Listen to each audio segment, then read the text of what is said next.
Ok, vamos começar a aula de hoje. Então, nessa sessão, veremos como utilizar uma transformação analítica complexa, né? Vamos ver como utilizar uma transformação complexa analítica na resolução de alguns problemas que são modelados por equações diferenciais parciais. Então, só para ter uma ideia do que a gente vai fazer na aula de hoje, a gente já viu que se eu tiver uma função analítica f igual a u mais iv, a parte real da f, a parte imaginária. Então, se f for analítica, a gente já viu que tanto a função u quanto a função v, ou seja, tanto a parte real quanto a parte imaginária, satisfaz a equação Laplace, ou seja, Laplaciano de u igual a zero e Laplaciano de v igual a zero. Essas são equações que têm várias aplicações e modelagem de problemas da física, da engenharia, de forma geral. Então, só por esse motivo, só pelo motivo da parte real e a parte imaginária da minha função f ser analítica e, portanto, satisfazer a equação de Laplace, só por isso já valeria o estudo das funções das variáveis complexas. Então, o que a gente vai ver na aula de hoje é como utilizar uma transformação complexa analítica para simplificar a resolução de problemas como esse, né? Como assim? Eu quero determinar uma função analítica, na verdade uma função harmônica, né? As funções que são soluções da equação Laplace são chamadas de funções harmônicas. Então eu quero determinar a solução, encontrar uma certa função φ que satisfaz Laplaciano de φ igual a zero em um certo domínio D, né? E que satisfaz certas condições na fronteira do domínio, ou seja, que na fronteira do domínio essa função que eu estou procurando tem um certo valor prescrito. Esse tipo de problema é chamado de problema de Dirichlet. Em geral, é um problema que dá um certo trabalho de resolver. Existem métodos que a gente estuda quando fazemos um curso de equações diferenciais parciais. Por exemplo, a gente supõe que a solução procurada pode ser quebrada como uma função que só depende de x vezes uma função que depende só de y. Esse método é chamado método da separação de variáveis, justamente porque você está separando as variáveis aqui. E aí você substitui na equação, faz as manipulações necessárias, aplica as condições de contorno e no final, para terminar o problema, você tem que utilizar a série de Fourier em algum momento para encontrar os coeficientes que aparecem na solução. Então, a ideia é que a gente resolva problemas como esse, mas que não precise de todos esses passos. Então, o que vamos ver na aula de hoje aqui é o seguinte: como simplificar esse processo? Antes, a gente vai precisar de um pequeno resultado, um teorema bastante importante, que diz o seguinte: suponha que eu tenho aqui, eu quero determinar, como eu falei, resolver o problema de Dirichlet nesse domínio D. Então, eu quero achar a solução dessa equação igual a zero, sujeita a uma certa condição aqui na fronteira. Tá? Então, por exemplo, na fronteira, a minha função ela tem um certo valor prescrito. A ideia é, será que eu tenho como simplificar esse processo? A gente vai ver que se eu tiver uma função analítica, né, aqui do plano Z, no plano W, que converte-se essa região, que pode ser uma região complicada de você procurar a solução, mas converte, por exemplo, numa região mais simples, que eu vou chamar aqui de D', se você consegue determinar a solução de Laplace da equação de Laplace nesse domínio D', e para isso eu vou usar a φ maiúsculo para dizer que a gente está em outro domínio, tá? Então, se você consegue achar a solução aqui, que satisfaz a equação de Laplace, você consegue achar a solução aqui. Como? Basta a solução aqui, a minha φ nesse domínio D aqui, pode ser escrita, é isso que a gente vai ver agora, como a composição dessa φ grande aqui com essa função aqui, f. Tá? Então, a moral da história vai ser o seguinte: se eu conseguir uma transformação analítica que leva esse domínio D complicado num domínio D' mais simples, e se eu consigo resolvê-lo aqui em D', então essa composição me dá uma função harmônica, ou seja, uma função que é a solução da equação de Laplace. Tá? E aí a gente vai ver como transportar essas condições de fronteira nesse problema aqui para cá. E aí, uma vez resolvido completamente aqui com as condições de fronteira, essa solução é única, e aí esse procedimento vai me dar exatamente a solução aqui que satisfaz essa condição de fronteira. Tá bom? É isso que a gente vai ver na aula de hoje. Então, só relembrando aqui o que a gente já viu, relembre que uma função de duas variáveis que tem derivadas parciais de segunda ordem contínuas ela, numa certa região D, a gente diz que ela é harmônica se ela satisfaz a equação de Laplace nessa região, né? Então, uma função que satisfaz a equação como essa é dita harmônica. Tá? Uma outra notação para isso aqui, para as derivadas parciais, seria essa, né? φx mais φy, y igual a zero. Tá? Então, uma função que satisfaz isso é chamada de função harmônica. Para uma função analítica, né, f é uma função complexa analítica, como eu já comentei, tanto u quanto v satisfazem equações como essa, né? A gente diz que v é o conjugado harmônico de u, né? Se você conseguir encontrar... Bom, a ideia é o seguinte, se você consegue encontrar uma função harmônica, a partir dessa eu sempre consigo encontrar uma outra função harmônica v. E aí, se eu fizer essa combinação aqui, eu defino uma função analítica e vice-versa, tá? Então, toda função analítica é composta de duas partes, essas duas partes satisfazem a equação de Laplace, e vice-versa, se eu tenho duas funções que satisfazem a equação de Laplace. Agora, que essa aqui seja conjugada da harmônica dessa. Qual é a relação entre elas? A relação entre elas, se lembra, vem lá da equação de Cauchy-Riemann. du dx tem que ser igual a dv dy, e du dy tem que ser igual a menos dv dx. Então, aqui é y. Então, acontece que se você consegue encontrar uma função u harmônica, e a partir dessa u constrói essa v, essa função f definida dessa forma, a gente já viu que é uma função harmônica, tá? E vice-versa, analítica. E se eu tenho uma função analítica f, eu consigo as partes reais e imaginárias desses caras são exemplos de funções harmônicas ou funções que satisfazem a equação de Laplace, tá bom? Isso a gente já viu, estou só relembrando essas ideias. Então, o problema de Dirichlet que eu falei mais acima consiste em você determinar uma função harmônica num certo domínio D com um valor prescrito, né, na fronteira de D. Tá? Então, resolver esse tipo de problema é o que a gente chama de problema de Dirichlet. Como eu falei, em geral, esse tipo de problema pode ser complicado, né? Então, você quer, por exemplo, determinar uma função φ de x e y que satisfaça isso aqui, a equação de Laplace, nessa região aqui, né? E que, por exemplo, na fronteira dessa figura, ou seja, nesse segmento de reta, nesse arco aqui, ela tenha valores prescritos. Em geral, esse problema é um pouco complicado, né? Como eu falei, a gente usa métodos de Fourier para resolver problemas como esse, atacar problemas como esse. Mas a gente vai ver que é possível você converter esse problema complicado em um problema mais simples, com a introdução de uma função analítica que mapeia, aqui esse cara está no plano Z, esse domínio mais complicado, num domínio mais simples no plano W, né? O IV aqui. Tá? Então, a chave para esse tipo de abordagem, ou para que esse método funcione, é, como eu falei, verificar que se você consegue uma solução aqui, não importa como, chamar de φ grande, essa função φ minúscula como sendo φ maiúsculo composta com f é harmônica e vai ser solução da equação de Laplace aqui com essas condições aqui. Tá? Depois a gente vai ver como importar essas condições de fronteira para a nova fronteira da figura lá do outro lado. Tá? Então primeiro eu vou fazer isso. Tá? O próximo teorema vai dizer o seguinte, que se φ maiúsculo aqui, o φ grande, é uma função harmônica no certo domínio D', e f é uma função analítica que converte esse domínio D no domínio D', então a φ minúscula também é uma função harmônica, ou seja, laplaciano de φ minúscula igual a zero. Tá? É isso que a gente vai mostrar, que é o conteúdo desse exemplo aqui, perdão, desse teorema aqui. Então ele diz o seguinte, suponha que você tem f, uma transformação analítica, né? Ou seja, uma função analítica que leva um certo domínio D, do plano Z, em um outro domínio D', lá no plano W. Tá? Como eu mostrei mais acima. E aí suponha que essa função φ maiúsculo nas variáveis agora u e v, que está lá no outro plano, né? No domínio D'. Então suponha que esse cara seja uma função harmônica em D'.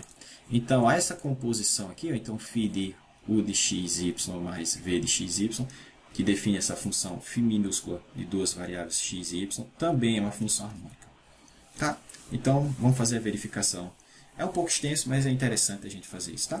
Então vamos fazer a verificação. Então deixa eu só relembrar coisas que a gente já sabe. Então aqui eu só estou relembrando coisas que a gente já viu, tá? Então como f é analítica, como f é analítica, então obrigatoriamente a parte real e a parte imaginária são funções harmônicas, tá? Satisfaz a equação de Laplace, então isso a gente já sabe.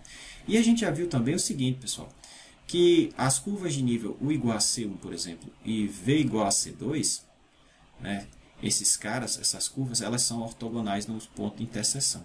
Tá? De novo, a gente já viu isso em alguma aula atrás. Digamos que essa primeira curva em vermelho seja U igual a C1. E essa curva aqui em amarelo seja V igual a C2. Se a minha função é analítica, então, se a minha função f é analítica, então a parte real e a parte imaginária, as suas curvas de níveis, elas são trajetórias ortogonais. Tá? Então, quer dizer que o ângulo aqui formado pelo vetor tangente aqui nessas duas posições é 90 graus. Tá? Uma outra forma de dizer isso é, quem é esse vetor tangente? Bom, é gradiente de V. E quem é esse outro cara aqui? É gradiente de U. Então, uma outra forma de você dizer isso é que o gradiente, o produto escalar dos gradientes é igual a zero. Tá? Que é essa condição que está escrita aqui. Tá bom? O que mais? Bom, a gente sabe o seguinte, que quando uma função é analítica, f, eu posso calcular a sua derivada, derivando a parte real e a parte imaginária, por exemplo, em relação a x. Posso calcular assim. Ou derivando tudo em relação a y, também é possível. Né? Então, se eu derivar tudo em relação a x, eu vou ter algo assim, certo? E aí, utilizando a equação de Cauchy-Riemann, eu posso reescrever essa derivada que está aqui da seguinte maneira. du dx menos i du dy.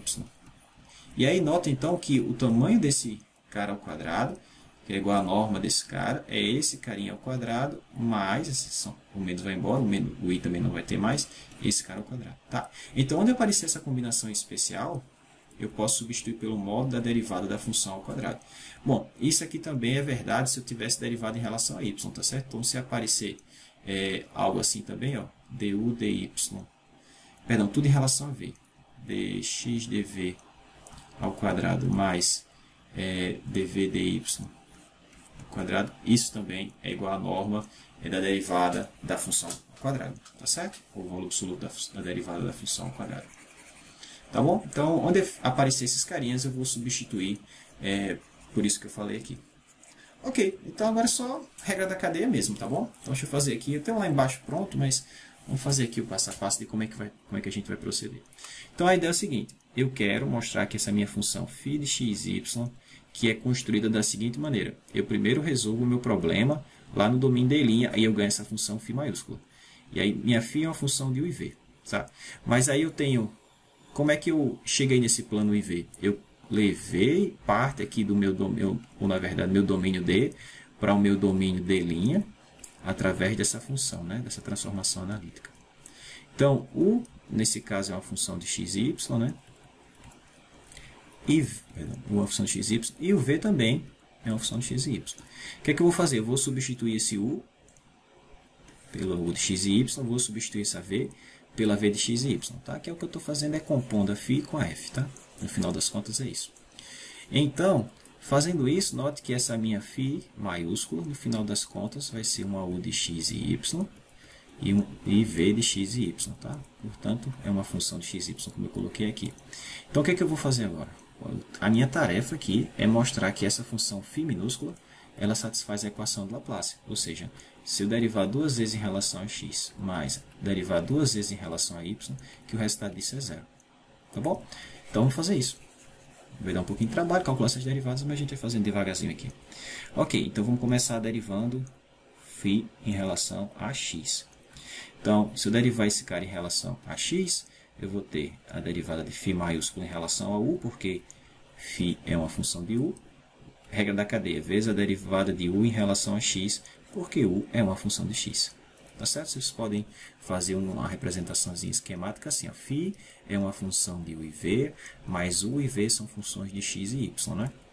Então, se eu quero derivar esse cara em relação a x, eu tenho um x aqui e tenho um x aqui. Então, basta derivar esse cara em relação a u e multiplicar pela derivada desse cara em relação a x, mais a derivada desse cara em relação a v, vezes a derivada de v em relação a x. Eu quero chegar no x, tudo bem? Ok, então tem uma outra parcela, mais a derivada de φ em relação a v, vezes a derivada de v em relação a x. Ok? Agora eu vou derivar mais uma vez. E quando eu fizer isso, vai ter uma dificuldadezinha aqui, na verdade não é dificuldade. É um problema que aqui eu tenho um produto, né? Essa derivada ainda é uma função de u e v, então eu tenho que fazer algo assim, né? E esse cara aqui também é uma função de u e v, então é a regra do produto, derivado do primeiro vezes o segundo, mais derivado do segundo vezes o primeiro. Tá bom? Então tem que ter esse cuidado na hora que for aplicar a regra da cadeia aqui, tanto aqui quanto aqui. certo? Então, o que eu estou chamando a atenção é o seguinte, ó, vamos derivar de novo todo mundo em relação a x. Ok. Então, vai ficar o seguinte, ó, d2φ dx2, que é o que eu quero calcular. Né? Derivar novamente em relação a x esse lado, eu derivo todo esse lado em relação a x. Então, vai ser a derivada desse cara em relação a x. Então, como é que eu calculo a derivada da φ maiúsculo em relação a x? Ó, eu tenho esse cara aqui, ó. Só que esse cara é uma função de u e v ainda, que por sua vez ainda é função de x e y, função de x e y. Então, se eu quero derivar esse cara em relação a x, eu tenho que derivar primeiro ele em relação a u, e depois derivar u em relação a x. Mas se eu derivar esse cara em relação a u, eu vou ter a derivada segundo, não é? Então, vai ser d2φ du2, certo? Vezes a derivada de u em relação a x. Então, vezes du dx. Ora, mas já tinha um du dx aqui, então vai ficar ao quadrado, certo? Mas, agora eu vou calcular a outra parte, né? Eu derivar φ em relação a v. Então, mas eu já tenho uma derivada em relação a u, então vai ficar a derivada mista, d2φ maiúsculo dv du, né? Vezes a derivada de v em relação a x. Então, vezes dv dx. Mas não esquece que já tinha o du dx aqui, ó. Então, du dx. Então, tudo isso que eu fiz, pessoal, é a derivada desse cara vezes esse cara aqui, tá bom? Agora, a derivada desse vezes esse. Então, mais a derivada da φ maiúsculo em relação a u vezes a derivada da derivada segunda, né? Então, d2u dx2. Tá certo? Bom, e do mesmo jeito que eu fiz para a derivada desse cara em relação a x, eu faço aqui também. Aí eu vou só copiar o análogo aqui embaixo. Então, vai ser mais. Eu vou ter a derivada, primeiro eu vou derivar em relação a u, então vai ficar d2u dv. Aí, vezes agora a derivada de u em relação a x, vezes a derivada de v em relação a x que já tinha aqui, tá bom? Mas, agora o outro termo, né? Teve a derivada mista, agora a derivada pura, né? Então, vai ficar a derivada segunda, d2φ, só a regra da cadeia, tá? dv2, e aí, vezes dv dx, mas já tinha um dv dx, então vai ficar ao quadrado, tá? Mais, agora a derivada do segundo vezes o primeiro, então, dφ maiúsculo, dv, vezes d2v, dx2. Pronto, era só isso. Então, aqui está a derivada segunda em relação a x, eu tenho que fazer a mesma coisa em relação a y, tá? Então, para não perder tempo, eu vou dar só um Ctrl+C, Ctrl+V aqui. Deixa eu fazer o seguinte. Eu vou só copiar esse cara e vou só trocar onde tem x por y. Tá? Vou colocar aqui embaixo e aí a gente vai somar essas duas equações e ver o que vai dar. Deixa eu copiar aqui. Ctrl+V, pronto. Então, acho que aqui dá para ver direitinho. Eu vou até mudar a cor. Vou colocar isso aqui todo em azul. E vou colocar esse aqui todo em vermelho. Que aí fica diferente. Deixa eu fazer assim. Pronto. E aí o que tem que fazer é somar azul com vermelho, tá? Claro, aqui eu derivei, ou o que a gente queria era derivar todo mundo em relação a y. Eu vou só alterar aqui para não ter que fazer tudo isso novamente, tá? Mas o resultado vai ser isso que eu estou escrevendo aqui. Vocês fazem com mais cuidado. Ok. Show. Então, o que eu vou fazer agora? Somar esses dois lados, tá certo? Eu vou somar esse cara, mais esse, para ter o Laplaciano, né? O Laplaciano é d2φ dx2 mais d2φ dy2, tá bom? Então, somando essas duas parcelas, eu vou ter o Laplaciano. Então, vai ficar assim, ó. Laplaciano de φ minúsculo. Então, vamos lá. O que eu posso juntar aqui? Olha só, eu tenho esse termo que aparece aqui, e ele aparece aqui também. Então, eu vou colocar ele em evidência, vai ser esse mais esse, tá bom? Então, vai ficar assim, d2φ maiúsculo, du2, que multiplica. Aí vai aparecer esse termo aqui, ó. Vai aparecer esse termo. E esse, tá bom? As derivadas de u em relação a x e y. Então, du dx ao quadrado mais du dy ao quadrado. E, pelo que eu comentei com vocês mais acima, utilizando as equações de Cauchy-Riemann, eu posso escrever, deixa eu colocar isso em outra cor, eu posso escrever isso aqui como a derivada de f de z ao quadrado, norma disso ao quadrado. Tá bom? Ok, então vamos continuar. Mas, o que eu posso colocar mais em evidência? Ó, veja que eu tenho aqui, ó, D2φ maiúsculo, du dv. Aqui eu tenho dv du e aqui eu tenho du dv. Mas as derivadas mistas de segunda ordem são iguais, tá? A gente sabe que tem esse teorema, quando a gente assume que as derivadas parciais de segunda ordem são contínuas, se elas existirem, as derivadas mistas são iguais, né? É o teorema de Corrus-Schwarz. Então, esse cara é igual a esse cara, posso colocar em evidência, que é igual também a esse cara aqui, ó, que posso colocar em evidência, que é igual também a esse outro cara aqui, ó, que eu posso colocar em evidência, tá bom? Então, vamos colocar em evidência esses quatro carinhas, né? Então, vai ficar assim, ó. D2φ maiúsculo, du dv, a ordem não importa qual você escreve, esse primeiro ou esse. E aí vamos ter o seguinte, dá para colocar um 2 aqui fora, porque olha só, esse termo aqui se repete aqui, então tem o 2 dele, tá? E a mesma coisa aqui embaixo, ó. Esse termo aqui se repete aqui, eu tenho 2 dele, só muda a ordem, mas o produto é o mesmo cara, tá certo? Apaguei sem querer, voltando aqui. Ó, esse cara vezes esse, tá aqui, ó, ele vezes esse, tá certo? Tranquilo. Então, como é que vai ficar aqui? Vai ficar 2 vezes, aí eu vou ter du dx vezes dv dy, perdão, vezes dv dx. E onde veio esse termo? Daqui, ó. Tá bom? Só coloquei na ordem contrária, coloquei esse primeiro e depois esse, mas tanto faz, tá? Mais o outro termo que é du dy vezes dv dy. Tá bom? E aí percebe, pessoal, que eu posso simplificar isso aqui como o produto escalar, o gradiente de u vezes gradiente de v. Tá certo? Porque como é que é esse carinha? É du dx, du dy, né? E se eu fizer o produto escalar com esse carinha, que é dv dx, dv dy, vai ser primeiro com primeiro, que está aqui, mais segundo com segundo, que está aqui. Tá bom? Show. Então, vai olhando aí que a gente pode reescrever isso dessa maneira. Tá? Vou guardar essa informação. Já já a gente vai utilizar. Ok. E aí, o que sobrou? Bom, sobrou esse termo aqui, ó. Sobrou esse termo aqui. Com esse termo aqui. Então, vou colocar mais D2φ grande, dv2, perdão. E aí aqui dentro, pessoal, que termos eu vou ter? Eu vou ter a derivada de v em relação a x ao quadrado e a derivada de v em relação a y ao quadrado, tá bom? Então, dv dx ao quadrado mais dv dy ao quadrado. E aí, pelo que eu comentei acima, utilizando as equações de Cauchy-Riemann como uma função analítica, esse cara se escreve assim também. Por fim, sobrando apenas... O que sobrou? Sobraram esse termo, mais esse termo, e esse termo, mais esse termo. Tá? Então, se eu somar, se eu colocar esse aqui em evidência que aparece aí em cima e aparece aqui, eu vou ter d2u dx2 mais d2u dy2, tá certo? Então, ficamos assim, ó.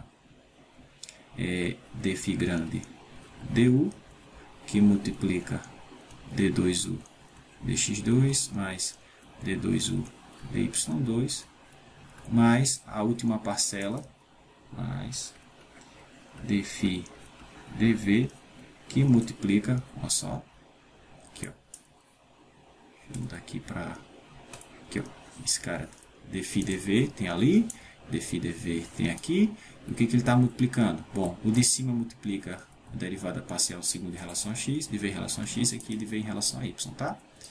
Então, acabou. Agora é só a gente reconhecer quem são esses carinhas que estão escritos e utilizar as informações que a gente viu mais acima. Tá? Então, percebe que o que está escrito aqui é o Laplaciano de u, e o que está escrito aqui é o Laplaciano de v. Tá bom? Então, vamos lá. Qual é a minha tarefa? É tentar mostrar que isso aqui é zero. Mas acabou, pessoal. Tá, isso dá zero. Por quê, professor? Vamos lá. Como é que eu posso escrever tudo isso aqui? Bom, a gente viu que como f é analítica, a parte real e a parte imaginária satisfazem as equações de Laplace. Ou são funções harmônicas. Então, isso aqui é zero, porque isso aqui é exatamente Laplaciano de U, e Laplaciano de U é zero porque U é a parte real da função analítica. Pelo mesmo motivo, mesma informação, esse cara aqui também é zero, né? Por quê? Porque V é a parte imaginária da função analítica, ela é harmônica. Então esse aqui é zero também. Tá? Novamente, pelas equações de Cauchy-Riemann, a gente sabe que isso aqui é zero. Por quê? Porque esses dois vetores são ortogonais, pelo que a gente comentou anteriormente. Então zerou tudo, pessoal. Ah, não, professor, não zerou. Sobrou essa derivada que está aqui, vezes isso, mais isso. Ok, então vamos continuar aqui para ver o que vai dar. Então, logo, com o que ficamos? Ficamos o seguinte, ó, que Laplaciano de φ minúsculo, tá? Deixa eu colocar assim melhorzinho. Laplaciano de φ minúsculo ficou igual a... Se eu colocar aquela derivada em evidência, o que eu vou ter agora aqui é d2φ maiúsculo, dU2, mais d2φ maiúsculo, dV2. Confere aí comigo se é isso mesmo. Exatamente, ó. Esse cara e esse cara. Estou colocando essas derivadas em evidência. Show de bola. Mas a gente está assumindo que lá no domínio D', eu estou assumindo que a minha função φ maiúscula ela é harmônica, ou seja, que o Laplaciano dela é igual a zero. Então isso aqui é zero, pessoal. Então zero vezes qualquer coisa, zero. Tá? Então moral da história. Moral da história. Vou fazer aqui a recapitulação. O que a gente acabou de provar foi o seguinte, ó. Deixa eu fazer aqui um esqueminha. Então eu tenho aqui um certo domínio D. Eu tenho uma transformação analítica F, que leva esse domínio D em um outro domínio D' aqui, tá? E aqui, por ser mais simples, por exemplo, aqui, deixa eu colocar aqui é o plano XY, ou plano Z, se você assim preferir. Aqui é o plano UV, ou o plano W. Então, a ideia é converter essa região nessa. E agora? Bom, por esse cara ser mais simples, né? A ideia do método que a gente vai mostrar é essa. Eu consigo resolver o problema aqui. Aqui eu não consigo, é complicado ou trabalhoso, mas aqui é mais fácil. Então eu consigo achar uma função φ maiúsculo que satisfaz essa relação aqui. E como é que eu ganho a função que satisfaz aqui? Bom, você faz o seguinte, a φ de xy, ou a φ, que é a solução aqui, você acha compondo essa φ maiúscula que você encontra aqui com essa transformação analítica aqui. Tá? Foi isso que a gente acabou de mostrar nesse teorema 451. Tá? E ela é base desse método que a gente vai empregar para resolver os próximos exemplos, que diz o seguinte: aqui são os passos que a gente precisa para determinar a equação, determinar o problema, na solução do problema de Dirichlet, né? Que consiste em quê? Achar uma função harmônica numa certa região D, né, que toma valores prescritos na fronteira dessa região. Okay? Então, os passos vão ser esses. Então, você tem uma região D complicada. Então, a primeira coisa é achar uma função analítica f que converta esse domínio complicado no plano Z para um domínio mais simples no plano W. Tá certo? E aí, essa região mapeia D em D' e mapeia a fronteira de D nessa fronteira de D'. Tá? Que função é essa? Eu não sei, cada exemplo é um exemplo diferente. Vai ter que abordar esse exemplo caso a caso. E aí, depois de feito isso, eu vou converter as condições que são dadas na fronteira do domínio D para novas condições. Na verdade, os valores ou as funções são as mesmas, mas elas podem ter representações diferentes nesse domínio D'. Então, a gente faz essa conversão. Transformar as condições de contorno de D para as condições de contorno D'. Em seguida, resolver um novo problema que deve ser mais fácil. Deve ser mais fácil resolver esse problema em D', porque D' é um domínio mais simples, tá certo? Uma vez feito isso, eu tenho que voltar para o domínio D, que é onde eu quero a solução.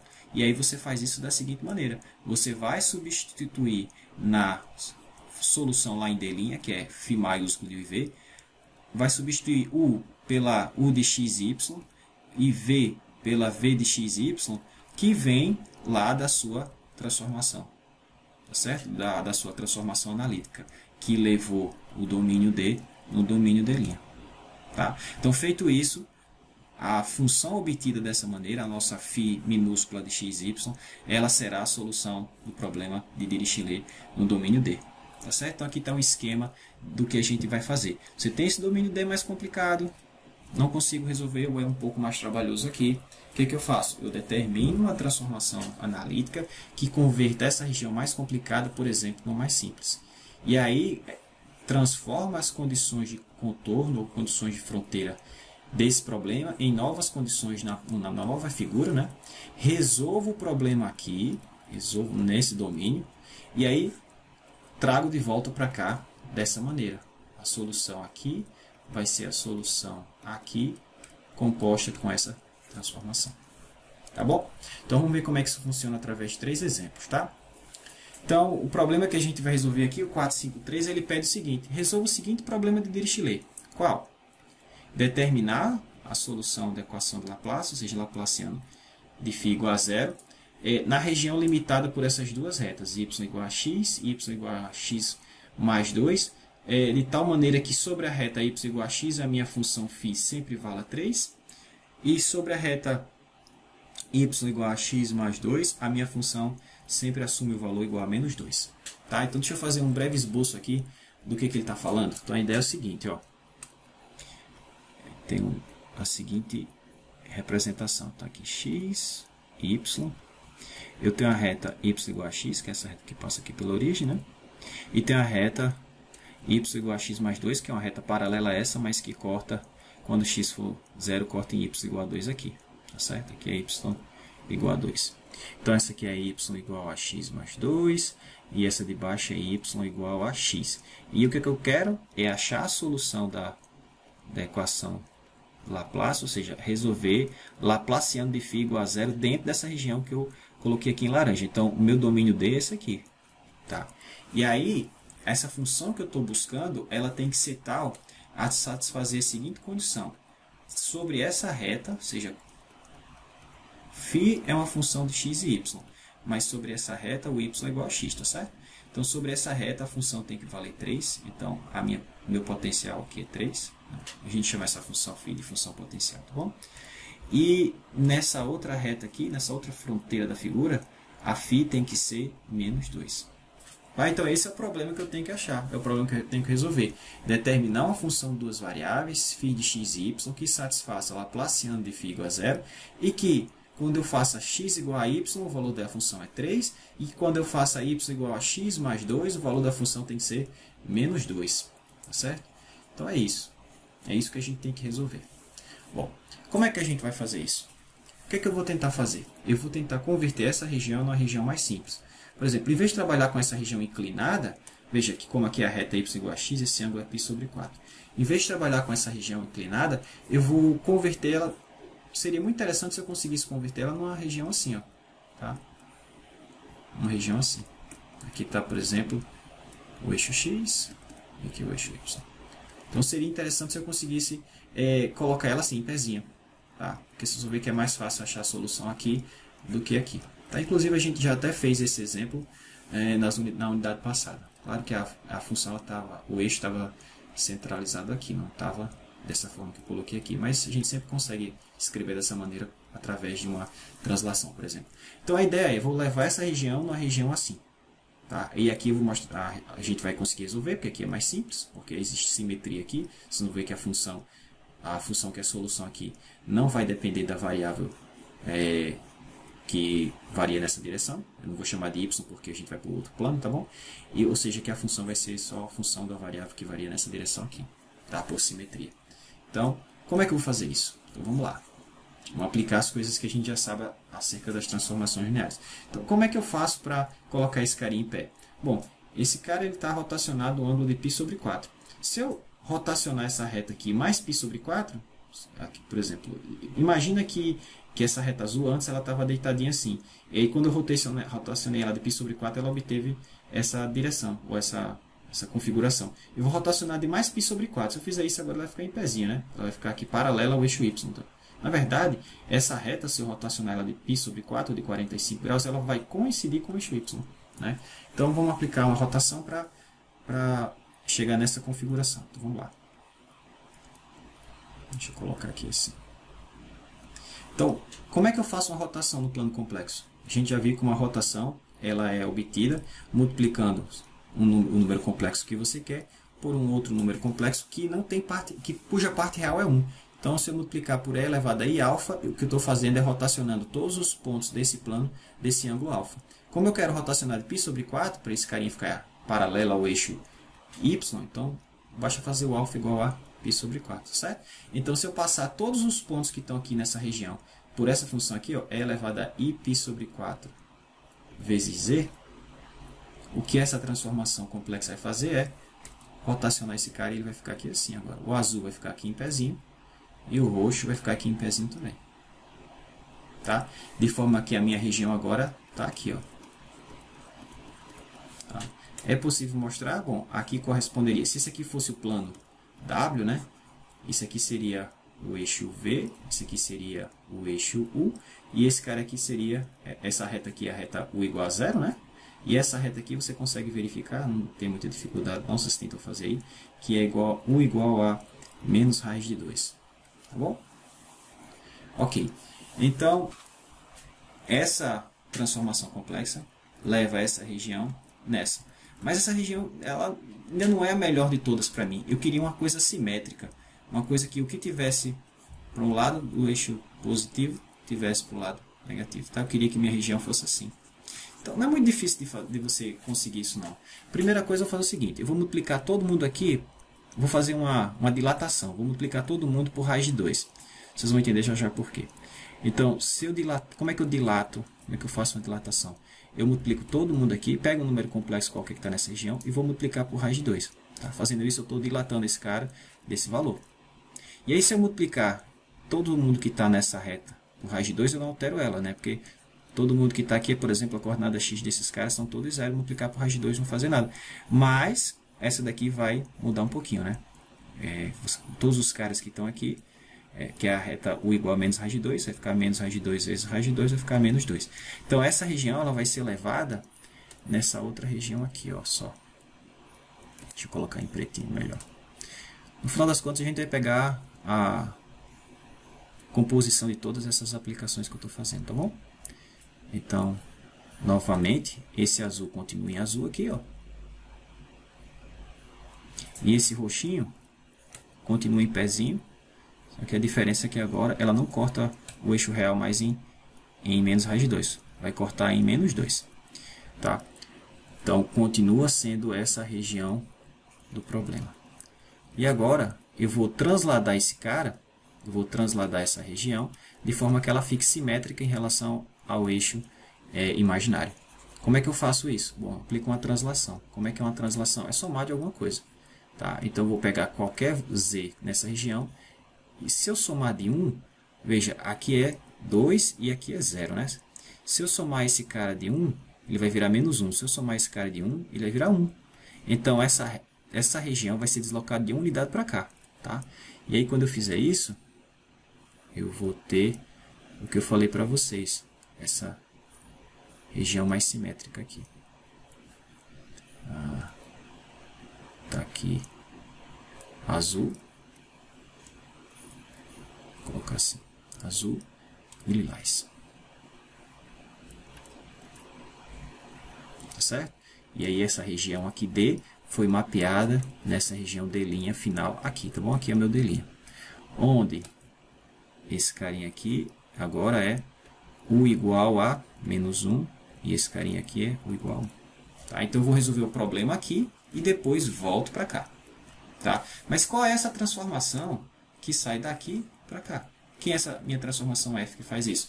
É a composição de cada um desses carinhas, pessoal. Tá? Então a minha F, no final das contas, a minha F, ela vai ser, primeiro eu aplico uma rotação de 45 graus, ou seja, E elevado a Iπ sobre 4 vezes Z. Depois eu faço uma magnificação ou dilatação, multiplico todo mundo por raiz de 2, né? Muda a escala do problema. E por final eu faço uma translação fazendo o quê? Somando mais 1. Tá bom? Então essa é a função que converte essa região nessa região mais simples. E aí a gente vai agora resolver aqui e depois retornar para o domínio anterior. Tá, deixa eu só mexer um pouco mais nessa expressão. Vou mexer um pouco mais nessa expressão aqui. Eu posso escrevê-la ainda assim. Esse número aqui, E elevado a Iπ sobre 4, é raiz de 2 sobre 2 mais i raiz de 2 sobre 2, né?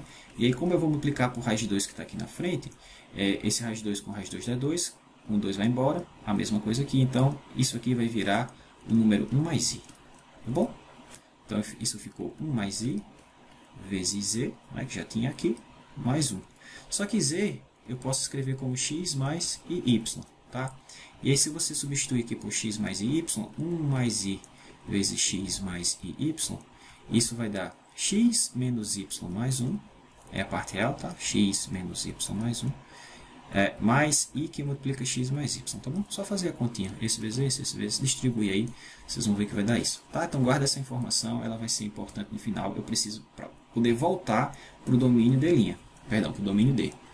Essa transformação que eu estou mostrando aqui para vocês, leva o domínio D no domínio de linha, que é mais fácil de resolver, tá? E depois eu tenho que voltar, para voltar eu tenho que lembrar da forma dela. Tá, então, lembra, aqui é a parte real dela e aqui é a parte imaginária. Vou precisar desses carinhos mais à frente. Tá bom? Então, como eu falei, a ideia é o seguinte. Perceba que essa transformação aqui leva aquela região D, que era aquela região inclinada, na região simétrica em relação ao eixo imaginário, né? Ou seja, a região limitada pelas retas U igual a 1 e igual a menos 1, lá no plano W, né? Tem uma representação melhor. Tá aqui, olha só que legal. Essa transformação F leva essa região nessa região aqui. Tá bom? Então esse é o primeiro passo. É chegar numa região mais simples, e essa é. O segundo passo é exportar para cá as condições de fronteira da região anterior. Então, ali foi o passo 1, aqui é o passo 2, que é obter as novas condições de contorno, ou condições de fronteira. Obter as novas condições de contorno. Então vamos lá. Então, o que a minha transformação fez? Ela mapeou essa reta nessa reta. Então, ao longo dessa reta, φ igual a menos 2. Ao longo dessa reta, a minha φ maiúsculo tem que ser igual a menos 2 também. Tá? Mas como é que eu descrevo essa reta aqui no plano V? Bom, essa reta é a reta U igual a menos 1 e V pode assumir qualquer valor, né? Desde menos infinito até mais infinito. E essa reta aqui, bom, é U igual a 1. Tá? Então eu tenho as seguintes condições no plano W ou na região D', tá certo? Que é a seguinte. Φ de U igual a menos 1 e para um V qualquer, ou seja, se eu tiver ao longo dessa reta, a gente já viu que a minha função φ tem que valer menos 2. Tá? Essa é uma das condições. E a outra é φ de quando U for 1 e o V for qualquer número real, ou seja, quando eu estiver sobre essa reta, que veio dessa reta, eu sei que a minha função φ tem que valer 3. Pronto, essas são as novas condições. V pode assumir qualquer número real, tá bom? Ok, o que eu faço agora? Agora eu vou resolver o problema mais simples. Então, resolver Laplaciano de φ grande igual a 0. Né? Com essas condições. Com as condições de contorno. Tá bom? CC eu vou colocar como condições de contorno. Ok. Então, o que eu estou procurando? Eu quero resolver essa equação aqui. Ó. Laplaciano de φ maiúsculo, que depende de U e V, igual a 0. Pessoal, mas como eu falei, devido à simetria dessa região, como ela é infinita em relação aqui ao eixo Y, ou na verdade ao eixo V, essa função ela não deve, a função que é a solução aqui, a minha função φ maiúsculo de U e V, não deve depender de V. Tá? Deve ser uma função só de U. Tá certo? Claro, veja, ela varia assim. Ó. Aqui ela é menos 2, aqui ela é 3. Mas ela não deve variar assim, não deve depender, na verdade, da variável V. Tá bom? Então, com essa observação, olha só como é que vai ficar aqui. O que eu estou procurando, na verdade, é uma função φ que depende só de U. E aí, como é que vai ficar o Laplaciano desse cara? Bom, vai ser a derivada segunda desse cara, né? Porque o Laplaciano é a derivada segunda. Mas, como eu só tenho uma variável, então vai ficar assim, ó, G duas linhas de U. E eu quero resolver isso aqui igual a 0. Então, qual é a função mais geral cuja derivada segunda é 0? É qualquer função linear, né? Na verdade, qualquer função afim. Então, G de U é qualquer função da forma AU mais B, onde A e B são constantes, né? Porque se você derivar uma vez, o B vai embora. Se derivar outra vez, o A vai embora, né? Mas e quem é A e quem é B, professor? Bom, usa as condições que estão aqui em cima, ó, essas condições de contorno, para descobrir quem são esses caras. Vou usar essa condição juntamente com essa para encontrar quem é esse coeficiente A e quem é esse coeficiente B. Ok?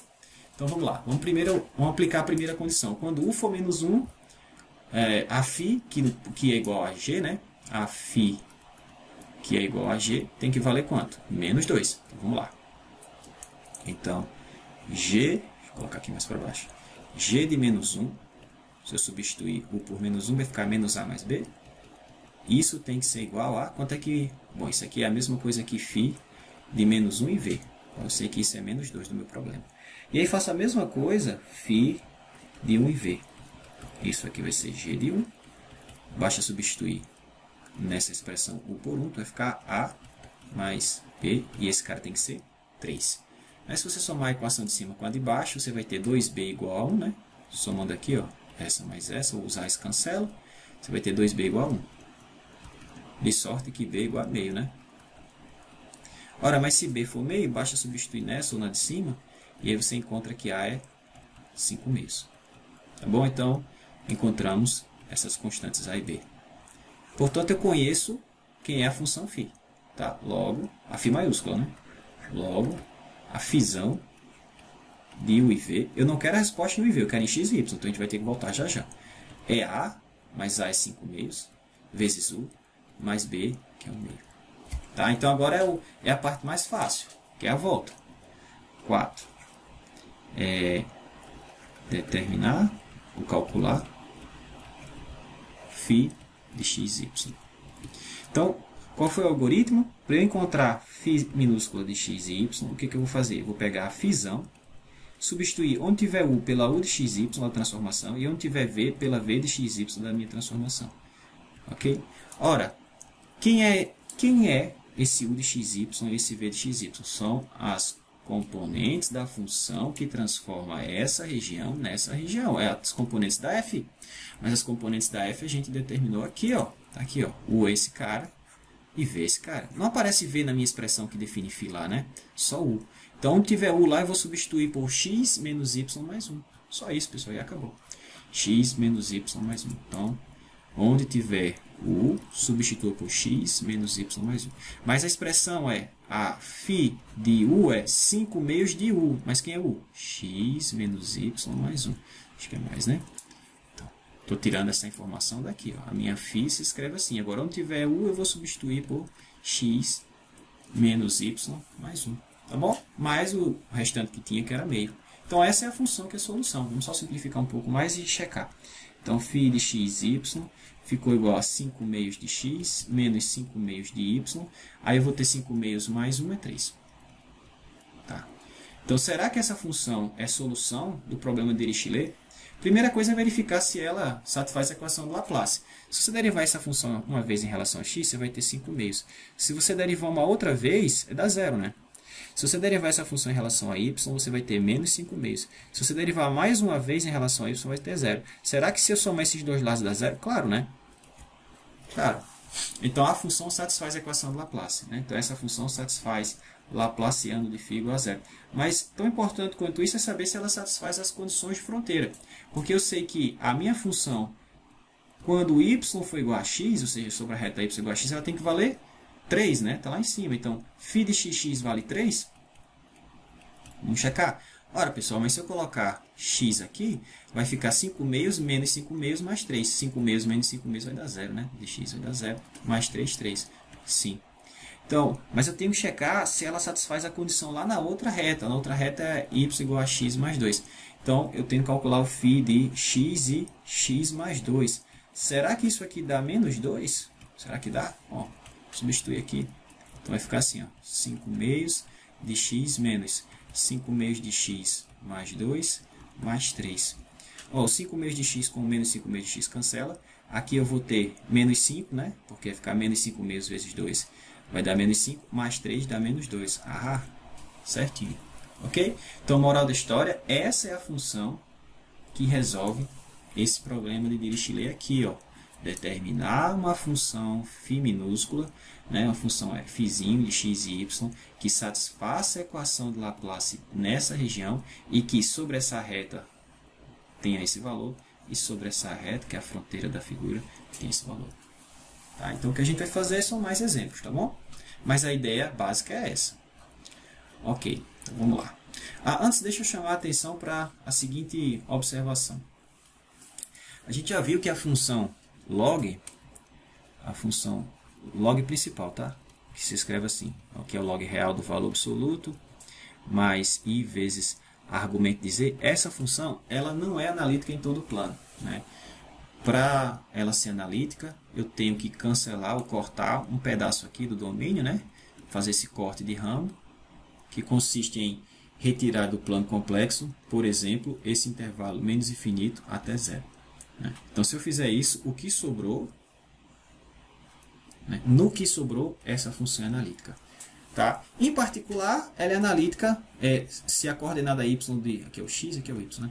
Se a coordenada y de qualquer ponto que você pegar aqui for sempre maior que zero. Porque se é maior que zero, eu nunca vou estar aqui exatamente sobre essa reta. Né? Eu vou estar numa situação livre, né? Ou numa situação segura. Então, se eu estudar apenas a função log de z, log principal de z, nessa região aqui, ó, onde o y é maior que zero, ou quando a parte imaginária de z for maior que zero, com certeza essa função é analítica. E digo mais, ela sendo analítica, tanto a parte real quanto a parte imaginária são soluções da equação de Laplace. Isso quer dizer que Laplaciano de log de z é igual a zero e que Laplaciano de argumento de z é igual a zero. Então, de cara, eu já ganhei duas funções que são soluções do semiplano positivo. Né? Tanto o log do valor absoluto de z como o argumento de z, argumento principal, são funções que são soluções da equação de Laplace no semiplano superior, e y maior ou igual a zero. Tá? Mas às vezes o meu problema não está centrado assim no zero, às vezes ele está centrado em outro ponto. Então eu posso deslocar essa região e definir a função log de uma maneira que ela também seja analítica nessa região. Porque olha só, eu sei, como eu falei, que essa função aqui, acabamos de verificar que ela é analítica se a parte imaginária de z for maior que zero, que corresponde ao y maior que zero. Tá? E eu sei também, pessoal, que a função f de z igual a z menos z0, que é uma translação, é uma função analítica. Né? E na verdade é uma função inteira, ela é analítica em todo o plano complexo. Em particular, também ela é analítica no semiplano positivo. E isso quer dizer o seguinte, se eu fizer a composição dessa função, da função log, né, com essa função, a composição dessas duas funções será analítica também. Por exemplo, pelo menos nesse intervalo aqui, ou nessa região aqui, eu garanto que isso é verdade. Então, o log de z menos z0, que é o log de z menos z0 em valor absoluto, menos mais i, argumento principal de z menos z0, é uma função analítica nessa região. Isso quer dizer que essa função é harmônica, isso quer dizer que essa função é harmônica. Tá? Me interessa, então, essa função aqui, ó, φ de z, ou φ de xy, igual a argumento de z menos z0. Então, essa função ela é solução da equação de Laplace na região parte imaginária de z maior que zero. Tá? Para qualquer z0 que eu escolher. Vou fazer o seguinte, deixa eu escolher z0 igual a um número real. Deixa eu fazer z0 igual a um número real igual a x1, por exemplo. Então, continua sendo verdade, né? Porque todo número real é um número complexo. A volta não é verdade, mas isso é. Ok, então, moral da história. Essa função, φ de xy igual a argumento de z menos x1, é uma função que satisfaz a equação de Laplace no semiplano positivo. Então, se eu precisar de uma função, precisar de uma solução da equação de Laplace no semiplano positivo, eu posso usar essa função como protótipo para isso, tá certo? Como solução. Agora, perceba que essa função ela satisfaz algumas condições. Por exemplo, o que acontece com essa função quando x for maior que x1 e quando x for menor que x1? Vamos ver? Então, olha só. Pronto, como eu estava falando anteriormente, a função log principal ela é analítica nessa região, em particular nessa região achurada aqui em lilás, que é a parte onde a parte imaginária do y é maior que zero. Né? A gente já viu que se eu fizer a composição com essa função, o resultado também é uma função analítica. Né? E o que nos interessa mais à frente vai ser essa função, argumento de z menos z0, mas eu estou fazendo z0 igual um número real, que eu estou chamando aqui de x1. Então, o interessante é isso aqui, pessoal, essa observação que está aqui embaixo. Ó. Deixa eu fazer aqui um desenho. Então, eu estou estudando só a parte onde a parte imaginária de z é maior que zero, tá bom? Que corresponde ao semiplano positivo y maior ou igual a zero, que é o eixo real, aqui é o eixo imaginário. Então, eu estou assumindo que, por exemplo, x1 é esse número aqui. Tá? X1 é esse número. Então, o que acontece com argumento de z menos x1, se x for maior que x1. Então, suponha que eu estou sobre o eixo real. Ou seja, eu faço z igual a x. Então, vamos estudar o que acontece nessa fronteira. Porque a fronteira dessa região aqui em cima, pessoal, do semiplano positivo, a fronteira dela é exatamente o eixo x, tá? Então, o que acontece com essa função na fronteira? É isso que eu quero que vocês analisem comigo aqui. Então, na fronteira, o z se escreve assim, né? X mais y, mas sobre o eixo x não tem y, né? É zero. Então, z é igual a x. Então, o que acontece com essa função nessa fronteira? Olha, se x for maior que x1, eu estou por aqui, né? Então, esse cara, o argumento dele é zero, né? Tá certo? Porque estou sobre o eixo x aqui positivo, né? Agora, se eu estou para cá, se eu estou à esquerda desse cara, deixa eu pegar um outro ponto aqui, ó. Apaguei demais. Se eu estou à esquerda, por exemplo, se eu pego esse x aqui, o argumento desse cara, como isso aqui é negativo, o argumento de x menos x1 vai dar π. É como se esse... Bom, x1 está aqui, mas x menos x1 termina estando aqui, né, pessoal? Então, e esse argumento aqui é π. Tá? Então, a gente tem essa observação aqui, olha só. Argumento de z menos x1 vai ser 0 se x for maior que x1, ou seja, se eu tiver à direita de x1. Né? Então, para cá o argumento vai ser 0 e para cá o argumento vai ser π, que é esse ângulo todinho aqui. Tá certo? Então, a gente tem isso aqui, ó. Essa função, argumento de z menos x1, ela é solução da equação de Laplace no semiplano positivo e ela satisfaz essas condições de fronteira. Mas se eu quiser uma condição de fronteira diferente, professor, se eu não quiser que minha função valha 0 e π, eu posso modificar ela, pessoal, de forma que ela tenha qualquer valor que eu quiser, por exemplo, K1 e K2. Para isso, basta fazer essa combinação que eu fiz aqui. Ó. Tá?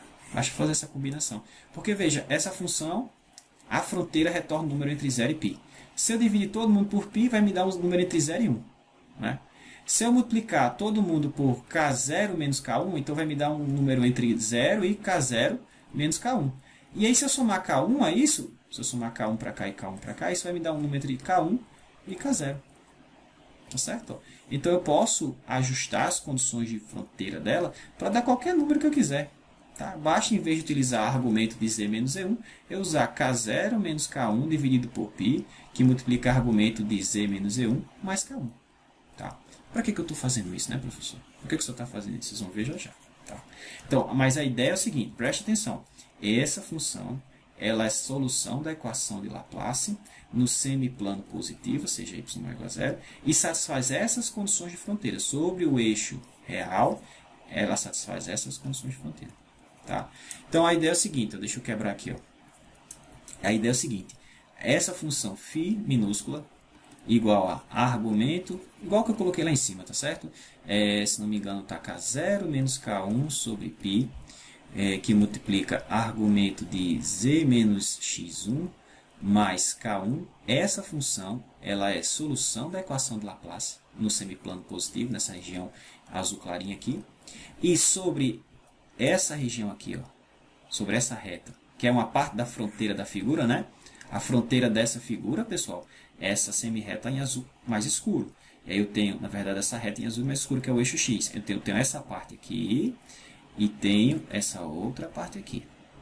Se eu tiver sobre essa parte laranja, a função vale K1. Se eu tiver sobre essa parte lilás, a função vale K0. Tá? É isso que está dizendo aqui em cima.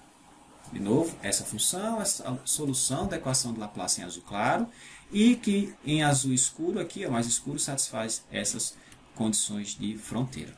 Tá? Então, se eu precisar resolver algo dessa maneira, eu já tenho um protótipo. Esse cara é a solução. Ô professor, mas se eu tiver mais pontos, em vez de tiver só um ponto aqui x1, você tiver outro aqui, ó, x2, outro ponto aqui x3, e assim por diante, até xn. E a função tiver um valor aqui, outro valor aqui, outro valor aqui, outro valor aqui, e assim por diante, até chegar em xn. Bom, pessoal, então é só escrever várias combinações desses carinhas, que é o que está escrito aqui embaixo. Ó, tá? Então, se você tiver esse problema que eu mostrei aqui, ó, várias regiões aqui onde a função tem valores constantes, mas diferentes, no semiplano positivo, então você, ou seja, se x for menor que x1, ela tem um certo valor k0. Se x estiver entre x1 e x2, ela tem um certo valor k1. E assim por diante, até a última parte do intervalo, né, se x estiver entre xn e infinito, ela tem um outro valor. Então, se você tiver essas n condições de contorno, né, na verdade, n mais uma condições de contorno para n pontos, né, então, você pode mostrar que a solução daquele problema é só somar todas aquelas soluções que você obtém dessa maneira. Tá? Vai somando. Tá? E se você somar todo mundo, você pode escrever isso nesse formato aqui, tá bom? Nesse formato somatório. Então, essa função φ, ela é a solução de que problema de Dirichlet? Desse aqui, ó.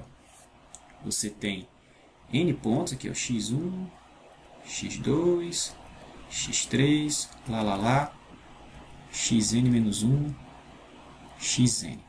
Então, é a solução do seguinte problema. Eu quero determinar a solução, uma função definida aqui no semiplano positivo, que satisfaz a equação de Laplace. Então, eu quero achar uma função que satisfaz isso, e que nesse trecho aqui a função vala k0. Nesse trecho aqui a função toma o valor k1. Nesse trecho ela toma o valor k2. E assim por diante. Nesse trecho ela toma o valor kn menos 1. Nesse trecho ela toma o valor kn. Então, se você quiser achar a solução para esse problema de Dirichlet, a função φ que laplaciana é zero aqui e que satisfaz essas condições que eu mostrei para você, a gente já tem a resposta prontinha. É esse protótipo aqui. A solução é esse. É só você ajustar quem são os x e ajustar quem são os k's. Tá bom? A gente já tem um protótipo pronto aqui. Tá bom? Então, vamos utilizar isso aí para resolver o seguinte problema. Determine a temperatura no regime estacionário. Eu estou chamando essa temperatura de φ de x e y. Para uma placa metálica de largura π e comprimento infinito. Tá certo? Com as seguintes condições de contorno. Então, deixa eu mostrar logo quem é a figura. Eu tenho uma placa metálica assim. Deixa eu fazer um esboço aqui rápido. Deixa eu ver aqui quais são as condições. Ela tem largura π, né? Tá bom. Deixa eu colocar em preto, fica melhor. Então, a figura é mais ou menos assim. Então, eu tenho uma placa metálica infinita. Assim, ó. Que é infinita, certo? Ela se estende para cá. Mas ela tem uma largura π. Tá? E aí, nessa placa metálica, ele diz que a temperatura aqui nessa lateral é uma, a temperatura aqui embaixo é outra, e a temperatura aqui é outra. Tá certo? Ele dá essas condições aqui. Ó. Na verdade, a figura está centrada de menos π a π. Então, aqui eu fiz de 0 a π. Deixa eu só mudar aqui o centro da figura. Eu tenho a figura desenhada lá embaixo, eu mostro para vocês já já. Então, tá aqui, ó. Vou colocar aqui. Menos. Deixa eu mudar de cor. Aqui é menos π sobre 2. E aqui é π sobre 2, tá certo? Então, esse cara realmente tem comprimento π. E ele diz o seguinte, que nessa lateral, a temperatura da placa é 1. Vou mostrar para vocês, está dito no enunciado lá em cima. Nesse pedacinho aqui, até o 0. Marca aqui o 0, que é importante. A temperatura é outra.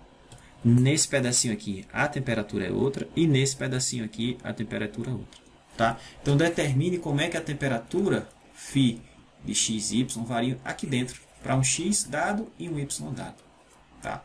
Pessoal, a função que satisfaz, a equação diferencial que satisfaz que modela como a temperatura varia aqui, é a equação de condição de calor, né?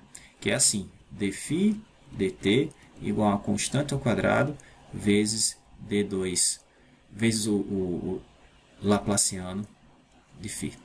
Tá? Mas como ele está falando que a gente está no regime estacionário, não tem variação da temperatura. Perdão, não tem variação da temperatura com o tempo. Tá certo? Não tem mais essa variação. Então, no final das contas, como isso aqui é zero, o que eu quero resolver é laplaciano de φ igual a zero. Tá? Então, a gente pode aplicar, sim, esse método que eu mostrei acima para tentar encontrar a solução, ou quem é a temperatura aí, como a temperatura varia nessa plaquinha. Tá? Que é o que a gente vai fazer agora. Vamos ver como utilizar esse método para encontrar como a temperatura varia nessa região aqui dentro. Tá? Então a ideia, como eu falei, vai ser a gente buscar uma aplicação, uma transformação complexa que converta esse cara que é mais complicado, né, numa expressãozinha mais simples. Tá? Então vamos ver isso aí, vamos ver como é que a gente faz isso agora.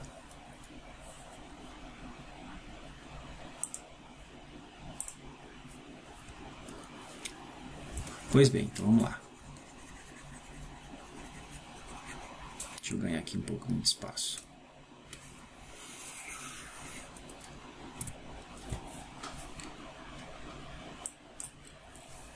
Então tá aqui as condições de contorno que dá no problema, tá certo? Então naquela, deixa eu marcar aqui contra cor. Então naquela lateral aqui, a função, a temperatura vale 40. De menos π até 0, ela vale 10. De 0 a, perdão, π sobre 2, né? De 0 até π sobre 2, ela vai valer, cadê? Tá aqui, 20. Eu tenho 4 condições, né? Pronto, essa condição é aqui nessa lateral. Essa condição aqui é nessa outra lateral. Essa condição aqui é nesse trecho aqui. E essa condição é nesse outro trecho aqui, tá? Deixa eu fazer esse desenho aqui embaixo, vai ficar melhor, não ficar tão poluído aqui. Eu creio que eu já tenho aqui embaixo. Então, a ideia é procurar alguma transformação que converta essa região mais complicada, né? Essa geometria mais complicada da figura, que é essa faixinha aqui infinita, né?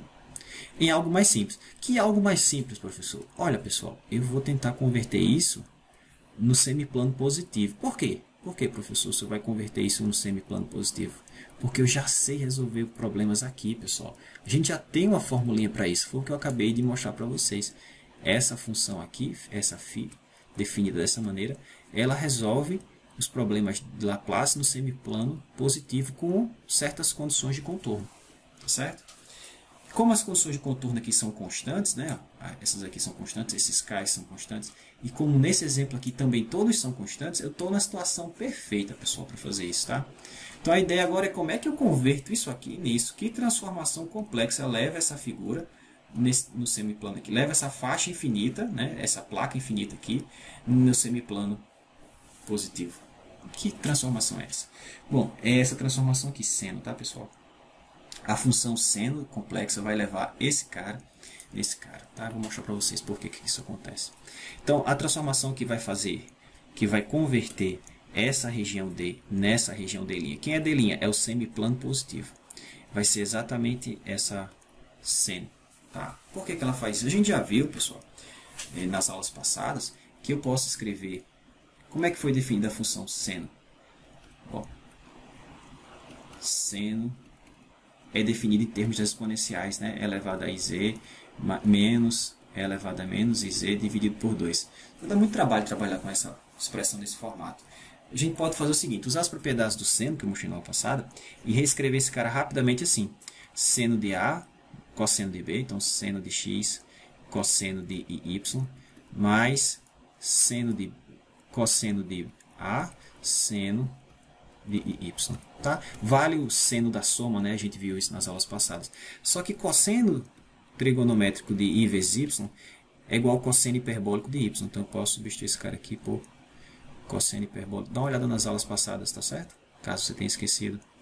E o seno hiperbólico, perdão, o seno de IY é I vezes o seno hiperbólico de Y. Então eu posso substituir isso aqui por I cosseno de X vezes seno hiperbólico de Y, tá? Então tá aí a parte real e a parte imaginária da função seno. Que a parte real é o U, né, que a gente vai precisar, e imaginário também, tá? É o V. Ô professor, mas e por que essa região D, essa placa metálica infinita nessa direção, é convertida nesse plano infinito que está aqui embaixo? Então olha só, vamos ver o que acontece com cada uma dessas fronteiras que eu marquei aqui, tá? Com essa região, com essa fronteira lilás, com essa fronteira vermelha, com essa fronteira verde e com essa fronteira azul. Vamos ver. Vamos ver o que a seno faz com ela, tá bom? Ok, então, olha só. ao longo dessa fronteira lilás, eu sei que o x é sempre menos π sobre 2, né? Já o y pode assumir qualquer valor de 0 a infinito, né? Então vamos lá para as equações que definem o seno. Então, eu tenho que o u é igual a seno, vou colocar assim, seno de x, cosseno hiperbólico de y, e o v é cosseno de x, seno hiperbólico de y. Agora perceba, pessoal, que aquela reta lilás, ela é descrita por x igual a menos π sobre 2, né? E y pode assumir qualquer valor no intervalo de 0 a infinito. Ora, mas se você tacar x aqui, onde tiver o x, você substituir por menos π sobre 2, primeiro você vai ter cosseno de menos π sobre 2 é 0. Então, você tem v igual a 0. Tá? Então, primeiro, v igual a 0 eu só posso dar sobre o eixo real, né? E aí, se eu fizer x igual a menos π sobre 2, cosseno de menos π sobre 2 é menos 1. Então, isso aqui vira menos 1, vezes cosseno hiperbólico de y vira menos cosseno hiperbólico de y. Só que cosseno hiperbólico, pessoal, é uma função sempre positiva. Com esse menos vai ser sempre negativa. E o menor valor que cosseno hiperbólico tem é 0, quando o y é 0. Como o y varia de 0 até infinito, quando o y for 0, ela vai ser 1. Exatamente, cosseno hiperbólico de 0 é 1. Só que como tem um menos aqui, menos 1. Então, a reta lilás x igual a menos π sobre 4, menos π sobre 2, ela vai ser mapeada nesse segmento de reta infinito que começa de menos 1. É de menos 1 para lá. O menor valor é menos 1, que corresponde aqui na base. E à medida que esse cara vai aumentando, eu vou me deslocando nessa direção. Tá? Que é o que está exatamente aqui. Ó. Esse cara é mapeado nesse segmento aqui infinito, nesse segmento aqui lilás. Tá bom? Ô professor, e o que acontece então com nesse trecho aqui, ó, entre onde o y é 0 e o x varia de menos π sobre 2 a 0. Então, vamos mostrar que esse segmento aqui é mapeado nesse trechinho aqui. Tá? Vamos ver aqui. Aqui o desenho está errado, pessoal. Aqui é menos 1, né? Eu acabei de falar. E aqui a gente vai ver que é 1. Tá bom? Então, olha só, deixa eu fazer o seguinte. Pelo mesmo motivo que esse cara é mapeado aqui, esse outro carinha aqui, igual a π sobre 2, vai ser mapeado aqui. Tá certo? Porque a diferença, o v continua sendo 0 lá em cima, e o u, que era seno, é seno de x cosseno hiperbólico de y, se você faz x igual a π sobre 2, seno de π sobre 2 é 1. Então fica só cosseno hiperbólico de y. Como o menor valor para cosseno hiperbólico quando o y for 0 é 1, então eu começo daqui, quando o y tendo infinito, cosseno hiperbólico de infinito, o u vai para infinito. Tá certo? Então já matamos esses dois trechos. Então essa reta é mapeada nesse segmento de reta infinito e essa reta é mapeada nesse outro trecho. Tá? Para qualquer x no intervalo de menos π sobre 2 a π sobre 2, que é o que acontece aqui, pessoal, olha o que acontece com a função lá. Então vamos lá. U é igual a seno de x cosseno hiperbólico de y. E v é cosseno de x seno hiperbólico de y. Só que para pontos sobre esse segmento de reta aqui, para pontos aqui de vermelho para verde, eu sei que o y é sempre 0. Tá? Mas se eu colocar y igual a 0 aqui, seno hiperbólico de 0 é 0. Então dá v igual a 0. E cosseno hiperbólico de 0 é 1. Então u fica igual a seno de x. O u aqui fica igual a seno de x. Só que o x varia de menos π sobre 2 a π sobre 2. Isso faz com que o u varie de quem? Menos 1 a 1. Então está aqui. O u varia de menos 1 até 1. Tá bom? Moral da história, esse segmento aqui, que eu estou mostrando, vai ser mapeado aqui. O vermelhinho no vermelhinho e o verdinho no verdinho. Tá bom? Então, moral da história, a transformação seno de z converte essa placa metálica infinita no semiplano positivo y maior ou igual a 0. Agora fica fácil, porque a solução aqui, a gente já tem um protótipo de solução para cá. Tá? Então, olha só, vamos lá, vamos continuar. Então, a primeira coisa que a gente tem que fazer é descobrir uma transformação que mapeia uma região mais complicada ou mais simples. A gente já viu que seno de z faz o trabalho aqui nesse caso. Professor, só tem essa? Não, existem outras, tá certo? Nesse caso, esse é o mais simples. Por quê? Porque vai levar essa região nessa que eu já tenho uma solução prontinha. Então, o próximo passo é converter as condições de contorno dessa região para as condições de contorno aqui. Então, as condições eram o seguinte. Sobre essa região aqui, vou colocar tudo em uma outra cor que eu não estou usando. Deixa eu ver. colocar tudo em lilás, em laranja. Aqui a função vale 40, se não me engano. Deixa eu ver lá em cima. A função... Cadê? Isso. Então, em um lado ela vale 40, no outro ela vale 10. Então, ela vale 40 aqui, 10 aqui. E embaixo ela vale 20 e 50. Então, 20 aqui no vermelho e 50 aqui. Então, a única coisa que vai mudar... Bom, os valores não mudam, só vai mudar os trechos onde eles assumem esses valores. Então, nesse trecho aqui a função vai ser 40. Nesse trecho ela vale 20. Nesse trecho verdinho ela vai valer 50. E nesse trecho aqui ela vai valer... Azulzinho vai valer 10. Tá? Então, a gente pode escrever dessa maneira. Ó, φ de... Perceba que eu sempre estou em cima do eixo real. Então, o V aqui é sempre 0, né? Estou em cima do eixo U, então o V é sempre 0. Então, tem o seguinte, φ de, φzão, né? Aqui é a maiúscula, né? Então, φ grande de U e 0 vai ser igual a, vamos lá, vai ser igual a 40 se U for menor que menos 1, né? U for menor que menos 1. Vai ser igual a 20 se U tiver entre menos 1 e 0. Vai ser igual a 50 se U tiver entre 0 e 1. E vai ser igual a 10 se U for maior que 1. Tá certo? Só estou lendo as informações que estão nessa figura. Tá? Então, fazendo isso, a gente tem exatamente o que está escrito aqui. Ó, aqui tem uma representação mais interessante. Tá? Essa transformação seno de Z, ela levou a essa região, essa figura infinita aqui, ó, essa placa metálica infinita aqui, no semiplano positivo aqui, achurado. Eu estou mostrando para vocês, em lilás aqui que eu estou achurando. Tá? E aí, perceba que a gente tem esses pontos especiais, né? Que são os pontos onde as funções são descontínuas, né? Tá? Aí, olha só. Nesse intervalo aqui, ó, daqui para cima, você tem esse intervalo, a função vale 40. Tá aqui, tá certo? Tudo que eu falei lá em cima está resumido aqui na figura. Bom, então, como é que eu acho agora a solução do problema? Eu vou só utilizar o protótipo de solução que a gente já viu lá em cima. A solução φzão no plano UV vai ficar escrito quantas constantes diferentes eu tenho? Tenho aqui K0, K1, K2, K3, porque eu tenho 3 pontos, x1, x2 e x3. Então, como eu tenho 3 pontos, eu vou usar essa equação aqui, ó, esse protótipo aqui, que eu já tenho prontinho, tá? Para n igual a 3. Então, se eu fizer isso, eu vou ter K3, né, que n é 3 aqui, né, mais 1 sobre π. Quando i for 1, vai ficar K0 menos K1 vezes argumento de... Eu estou no plano W, então não vou usar a letra Z, tá certo? Então, W menos x1. Aí agora, para n igual a 2, a mesma coisa, pessoal. 1 sobre π, só que agora vai ser K1 menos K2, argumento de W menos x2, mais assim por diante até quando n for 3, tá bom? Vamos fazer lá embaixo? Então, vamos ficar com o seguinte. K3. Quem é K3? Eu vou colocar logo o valor. É 10, tá? Então, vai ficar 10. Mais K0 menos K1 sobre π. Vezes argumento de W menos x1. Então, quem é K0? 40. Então, vai ficar 40 menos... Quem é K1?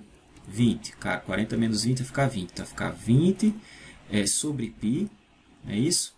Que multiplica argumento de W menos x1. Quem é o x1? Está aqui, está poluído aqui, mas é menos 1. Então, menos com menos, mais. Mas, agora continua. O próximo termo vai ser K1 menos K2.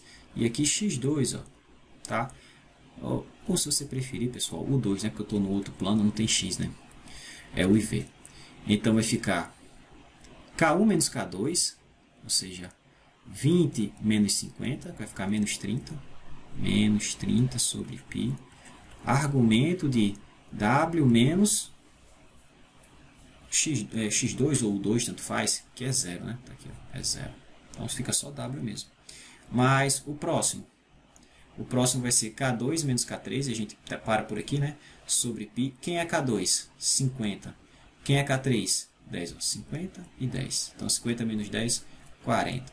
Então, mais 40 sobre π, que multiplica argumento de W menos 1. Tá certo? Então, menos 1. Então, tá aqui a solução, pessoal. É essa. O que a gente tem que fazer agora é voltar para o plano IV. Perdão, para o plano XY. Tá? Mas, por enquanto, essa é a solução. E aí, como é que a gente faz para voltar para outro carinha lá? Bom, eu vou substituir o W, né, em cada uma dessas ocorrências pela minha transformação. Qual foi a transformação que eu utilizei? Eu utilizei W igual a f de z igual a seno de z. Tá? Mas aí seno de z se escreve como? Se escreve como seno de x. Bom, se escreve assim, ó, u mais iv, onde o u é seno de x, cosseno hiperbólico de y, mais i, cosseno de x, seno hiperbólico de y. Tá certo? Então, por exemplo, nesse primeiro termo aqui, eu tenho w mais 1, chama de cor. Tenho w mais 1. Ou seja, u mais 1 mais iv. Esse quem é u? É esse cara aqui. Então, eu vou substituir lá seno de x vezes cosseno hiperbólico de 1 mais 1, perdão, de y mais 1, mais i vezes essa coisa.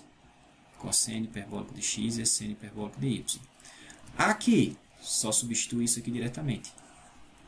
E aqui, vai ser algo parecido com esse, só que em vez de mais 1, vai ser menos 1, né? Isso aqui é w mais 1, então w menos 1 vai ser a mesma coisa, só que menos 1, tá certo? Mais isso aqui. Então, vamos fazer essa substituição. E aí, depois a gente toma o argumento desse cara para acabar, tá bom? Então, como eu coloquei, né? A gente vai usar esses carinhas.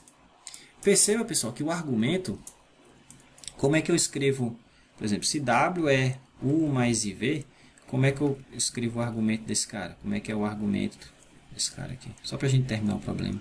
Como é que é o argumento de U mais IV? Arco tangente, né? De V sobre U. Tá bom? Parte imaginária sobre a parte real. Então, vamos fazer isso. Deixa eu levar esse resultado lá para baixo.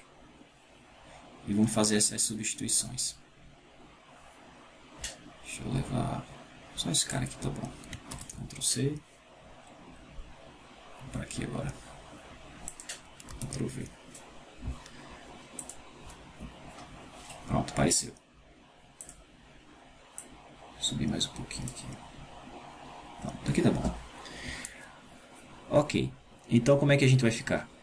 Vamos ficar assim, ó. Agora Φ minúsculo, tá? Vou fazer a substituição. Onde tiver U, eu vou usar isso aqui. Onde tiver V, isso, tá? Então, x, φ de xy vai ficar 10 mais 20 sobre π. Então, vezes arco tangente de... Quem é a parte real de W mais 1? E quem é a parte imaginária? Bom, a parte imaginária é esse cara. Então, em cima vai ficar cosseno de x, seno hiperbólico de y. Então, cosseno de x, seno hiperbólico de y. Quem é a parte real que eu tenho que colocar aqui embaixo? Bom, a parte real de W mais 1 é isso aqui, ó, seno, cosseno hiperbólico mais 1.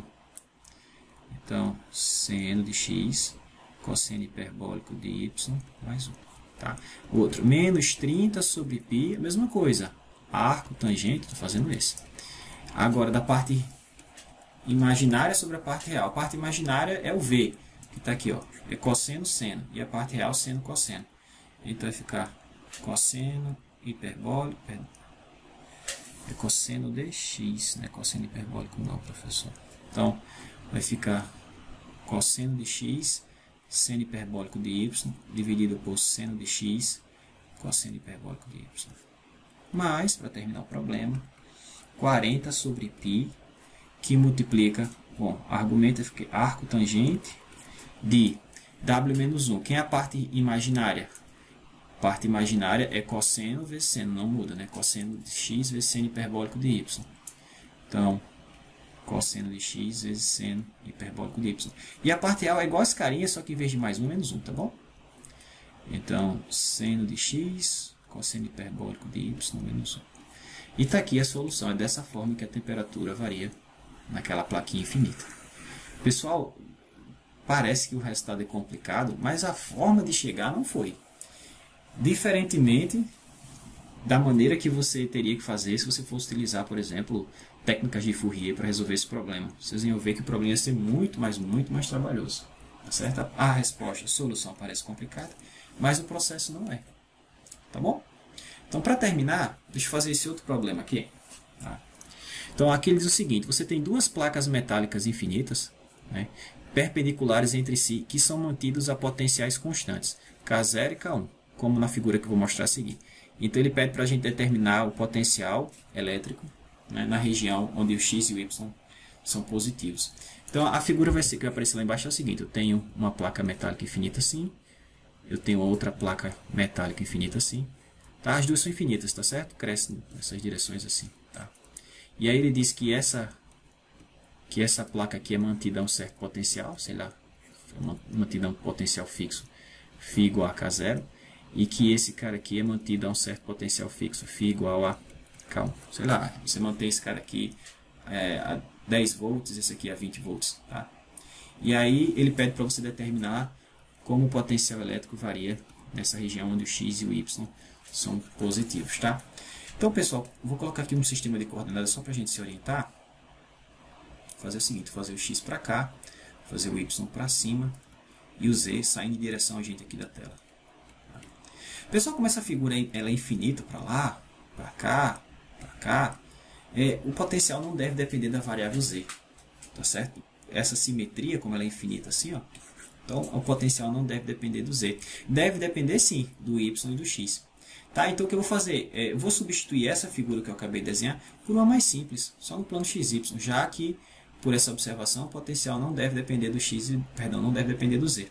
Tá bom? Então, para não ficar carregando variáveis desnecessárias, então a gente vai estudar isso aqui, ó. Vamos estudar apenas um pedaço da placa, né? Uma seção dessa placa, na verdade, né? Deixa eu ajeitar aqui que foi demais. Então, vamos estudar apenas uma seção dessa placa, tá certo? Porque em qualquer outra seção, o potencial vai ser o mesmo, porque não depende de z, tá bom?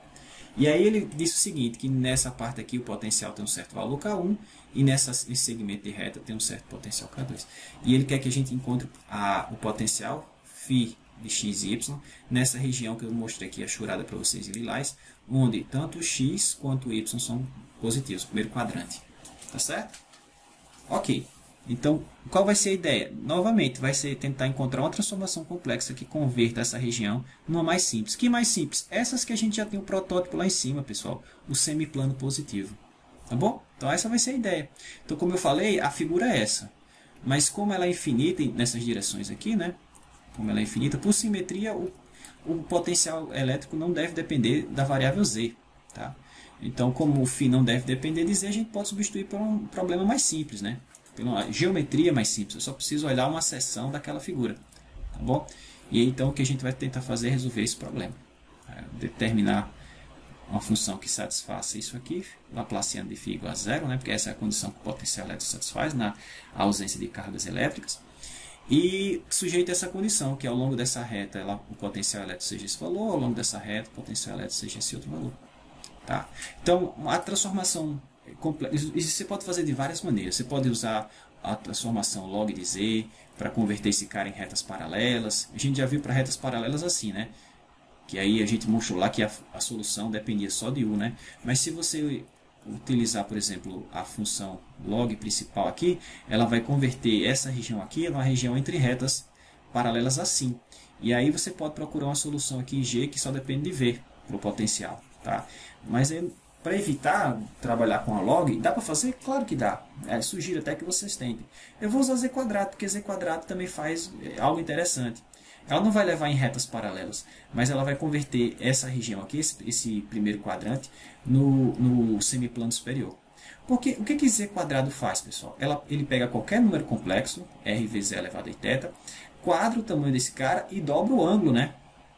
Então, se você pegar qualquer cara sobre essa reta, se você aumentar o tamanho dele, tudo bem. Mas quem é o ângulo aqui? Quem é o argumento desse cara? Zero. Se você multiplicar 0 por 2, continua zero. Então, todos os pontos sobre essa reta são levados em pontos sobre essa reta. Não é porque o argumento não muda. Já os pontos sobre o eixo y, o argumento aqui, ó, o ângulo aqui é π sobre 2, né? Então, se você pegar qualquer cara sobre essa reta e jogar em z ao quadrado, o que vai acontecer com o seu argumento? Vai ser multiplicado por 2. Então, no final das contas, o novo argumento agora vai ser π. E π você está exatamente aqui, ó, sobre o eixo x negativo, né? Portanto, por isso que esse cara é mapeado nessa reta aqui. Tá bom? Então, z ao quadrado faz o seguinte, mapeia o primeiro quadrante no semiplano positivo. Tá certo? Show de bola. E aí, como é que a gente transfere as condições de contorno? Bom, essa parte aqui positiva, que continua sendo essa, continua com o mesmo potencial K1. E essa parte aqui em vermelho, que agora vai ser o eixo y negativo, perdão, x negativo, vai ter esse potencial K0. Tá bom? Então, a primeira coisa é notar que z ao quadrado faz faz essa transformação. E aí como é que vão ficar as novas condições de contorno? Vão ficar assim, ó. Φ de um U qualquer, desde que esse U seja maior que zero, aqui é o zero, né? A função vai valer K1, né? Então, φ de U e V igual a zero, ela vai valer K0, se U for menor que zero, né? Se U for negativo, ó, eu estou nessa parte de cá, então o potencial é K0. E se U for positivo, eu estou no azul, então vai valer K1. Tá certo? Então, essas são as novas condições de contorno, ou condições de fronteira. E aí, como é que fica a solução aqui no semiplano positivo? Eu vou usar o protótipo que eu já tenho. Aqui eu só tenho um ponto dividindo, né? O meu x1 aqui é igual a zero, né? Ou o 1, né? Se você quiser chamar assim. Então, como é que fica aquela solução protótipo? Fica assim, ó, φzão, né? De U e V. Aí eu tenho dois valores, K0 e K1. Então, vai ficar K1 mais K0 menos K1 dividido por π vezes argumento de W, né? Que aqui é o plano W, né? Não é Z, não. Z se eu tivesse aqui, tá bom? Menos esse cara, que é zero, não preciso colocar. Então, tá aqui, pessoal. Essa é a solução. Acabou. É só isso. Então, é só jogar para cá. Então, a solução lá no plano W é φ de U e V é igual a K1 mais K0 menos K1 sobre π vezes argumento de W. Mas agora eu tenho que voltar, pessoal, para o plano XY, né? O plano Z. Como é que eu faço isso? Eu uso o fato de que a minha transformação foi W igual a f de z igual a z quadrado, certo? Então, se tiver W aqui, eu vou substituir por z quadrado. E aí vamos ficar com o seguinte, ó. Então, ficou φ, que agora depende de x e y, porque z depende de x e y. Ficou igual a K1 mais K0 menos K1 sobre π vezes argumento principal de z ao quadrado. Pessoal, em geral, argumento de z ao quadrado não é igual a duas vezes o argumento de z. Né? Para a função argumento, sim. Lembra? Argumento de z1 vezes z2 é igual a argumento de z1, argumento a função multivalente. Né? Em geral, isso é verdade. Em geral, não. Isso é verdade. Então, se você substituir aqui por z, né, que vai ficar z vezes z, que é z ao quadrado, então isso aqui fica z, isso aqui fica z, z, esse mais esse dá duas vezes. Né? Então, argumento de z ao quadrado é igual a duas vezes o argumento de z. Em geral, isso não é verdadeiro para o argumento principal. Agora, como os pontos que a gente estava lidando eram pontos que estavam no primeiro quadrante, o argumento aqui desses caras, o θ, varia no máximo de quanto a quanto? De 0 a π sobre 2, né? 0 a π sobre 2. Quando eu passo isso aqui em z quadrado, bom, então aqui eu posso substituir em vez de θ, argumento principal, né? Porque quando você está no intervalo de menos π até π, a gente chama esse θ de argumento principal. Então, nesse caso, aqui é argumento principal de z. Todos os números que estão nesse primeiro quadrante satisfaz isso, certo? Ok. Quando eu passo esses pontos aqui em z quadrado, eu dobro o argumento. Então, aqui eu vou ter duas vezes o argumento que eu tinha antes. Só que se eu dobrar o intervalo, aqui 2 vezes 0 é 0, e aqui 2 vezes π dá π. 2 vezes π sobre 2 dá π. Né? E isso aqui é o argumento. Deixa eu colocar assim. 2 vezes argumento de z é o argumento de z ao quadrado. Certo?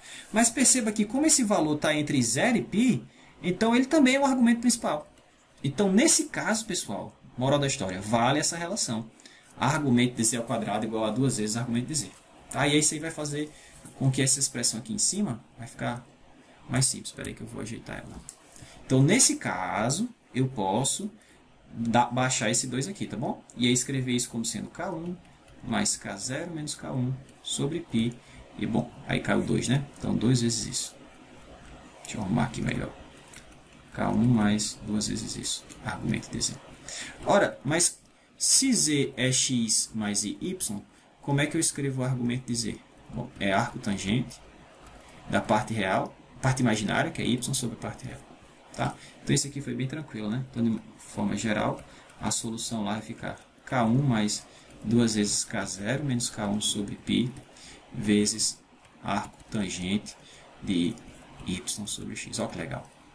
Tem como a gente checar se as condições de fronteira são satisfeitas? Porque eu não vou checar que arco tangente satisfaz, porque a gente sabe que arco tangente é uma função harmônica, né? Então, se você calcular a Laplaciano dela vai dar zero. Mas o que me interessa é saber, será que essa função aqui satisfaz as condições de contorno dado no problema? Quais são as condições de contorno dado no problema? São as seguintes, ó. ao longo desse segmento aqui, ao longo desse trecho, o potencial tem que ser igual a K1, né? E ao longo desse trecho, o potencial tem que ser K0. Vamos checar? Olha só, pessoal, se eu estou ao longo do lilás, em lilás vocês concordam que o Y é sempre 0, e no azul o X é sempre 0, né? Então vamos ver o lilás primeiro. Então, se o Y for 0, 0 dividido por qualquer coisa é 0, aqui vai dar tangente de 0 é 0. 0 vezes qualquer coisa é 0, sobra K1. Ahá, exatamente. Tá. Ó, professor, mas se eu tivesse sobre esse outro ramo aqui, ou sobre essa outra parte aqui da fronteira da figura, o X é 0 agora. Mas se o X for 0, se eu colocar 0 aqui, arco tangente, bom, vai ficar Y sobre 0. Como o Y é positivo, essa coisa tende a infinito positivo. E arco tangente de infinito positivo é π sobre 2. Então, se eu substituir isso aqui por π sobre 2, eu vou ficar K1 mais 2 vezes K0 menos K1 sobre π. Tudo isso vezes π sobre 2, né? Só que esse cara cancela esse, sobrou K1 mais K0 menos K1. Esse cara cancela esse, sobrou K0. Ahá, o valor que tinha que ser. Tá bom? Então, essa função aqui ela é harmônica e ela satisfaz essas condições aqui. Portanto, ela é a solução do problema. Tá bom? E olha como foi rápido para a gente fazer isso, pessoal. Olha só, rapidinho. Depois, uma vez que eu sei quem é a transformação, acabou. É só você tentar levar em um formato já conhecido, né? Um formato onde a solução é conhecida, e aí só adaptar. Tá? Mais à frente, depois que a gente tiver estudado transformações conformes, a gente vai ver mais possibilidades de fazer isso, tá certo? Outras transformações, outras maneiras de a gente encontrar essas transformações aqui que levam do plano D para o plano D', e aí maneiras rápidas e eficazes de resolver esse problema de Dirichlet. Ok? Vou ficando por aqui. Valeu!